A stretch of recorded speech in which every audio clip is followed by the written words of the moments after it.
הדירקטוריון, חברי הדירקטוריון, המנכ"ל והצוות שנהנה היום, אני מהרהר לרגע בפרשת השבוע שאומר אלוקים לאברהם, לך לך מארצך, ממולדתך, מבית אביך, אל הארץ אשר אראך.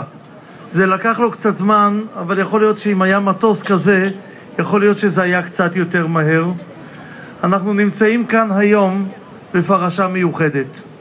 פרשה שבה אנחנו למדים על חיבור שקיים בין אברהם אבינו, שלוקח יחד איתו את כל הנפש אשר עשו בחרן.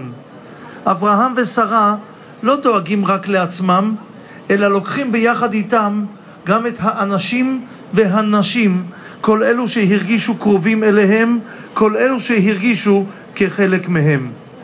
חברת אל על, וזו הזכות שלי לחזור ולומר זאת פעם נוספת, חברת אל על היא זו שגם באה ומחברת ולוקחת את העם היהודי ואת אלו שבאים לכאן לארץ, מחברת את כולם, חושבת על שבת, עוסקת בכשרות, דואגת לכך שכל אחד ואחד פשוט ירגיש בבית.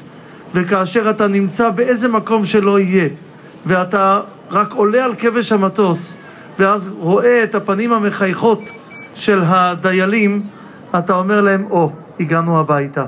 אז שתמיד נמשיך להרגיש בבית, במטוס זה, במטוסים הבאים שיבואו ביחד איתו, שנדע תמיד להיות אלו שחושבים על אחרים, מהררים בטובתם, ונפגשים בסיבות טובות בלבד.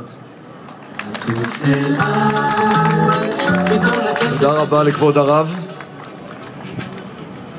אני מתכבד